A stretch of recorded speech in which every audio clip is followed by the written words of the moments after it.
It is the 26th of September, the International Day for the Total Elimination of Nuclear Weapons.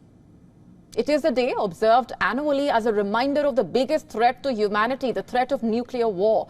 And ironically, the threat of a nuclear war is greater than ever today.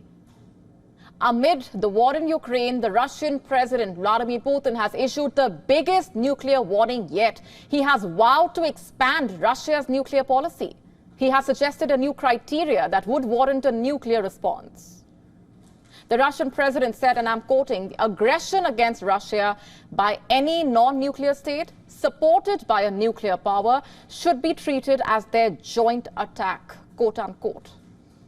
Putin's threat is clearly aimed at discouraging the West from allowing Ukraine to strike Russia with longer-range weapons. Of course, Russia's nuclear threat is not new. In the 2 years of the Ukraine war, Putin has frequently issued warnings of nuclear provocation. But this time, you see, the threat is different. Why do we say that?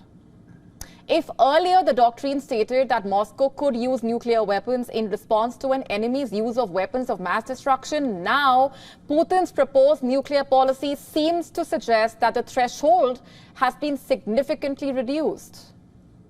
According to the Russian leader, the weapons used in any enemy's potential strike against Russia could include anything from ballistic or cruise missiles to jets and drones. What does that mean? Well, it means that Moscow would consider pressing the nuclear button if it gets information about a massive missile or airstrike launched against Russia. While Putin named no specific country, his decision to change Russia's nuclear doctrine is his answer to talks between the US and the UK about whether or not to give Ukraine permission to fire conventional Western missiles into Russia. And when asked by reporters if the changes were actually a signal to the West, the Kremlin spokesperson Dmitry Peskov said, and I'm quoting, "This should be considered a definite signal." He goes on to say, I'm quoting further, "This is a signal that warns these countries about the consequences if they participate in an attack on our country by various means and not necessarily nuclear ones," quote unquote.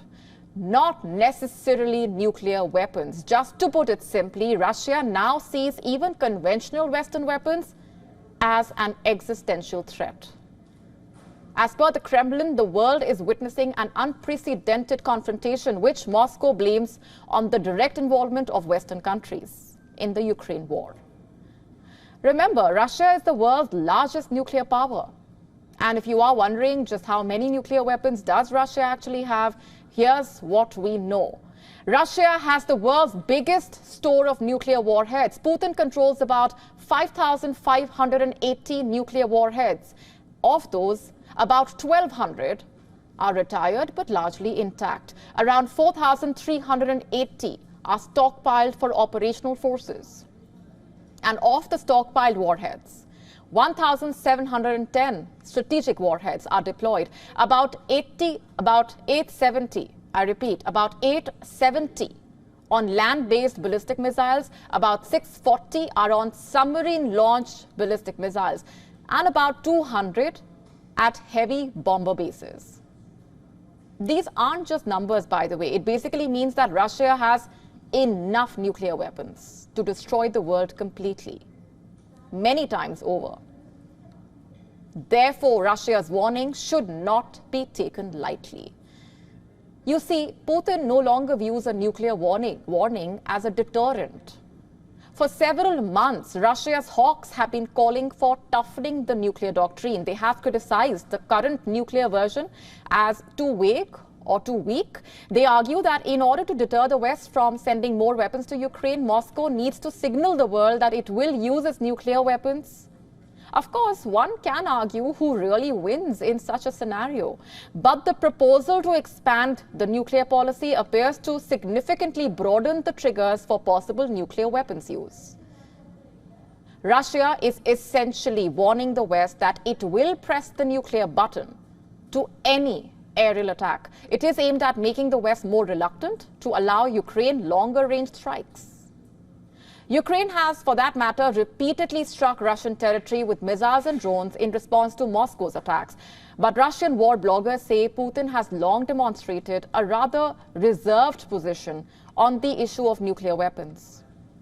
Back in June, Putin even expressed hope that it will never come to a nuclear exchange between Moscow and the West.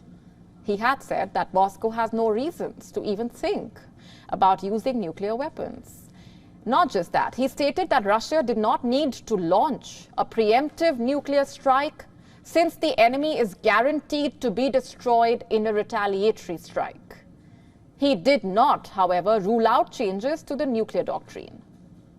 Evidently, that time has come now. Responding to Putin's statements, Ukraine accused Russia of blackmail. The head of the Ukrainian president's office, Andriy Yermak, said on Telegram, and I'm quoting now, apart from nuclear blackmail, the Russian Federation has no other means of global intimidation. These tools will not work.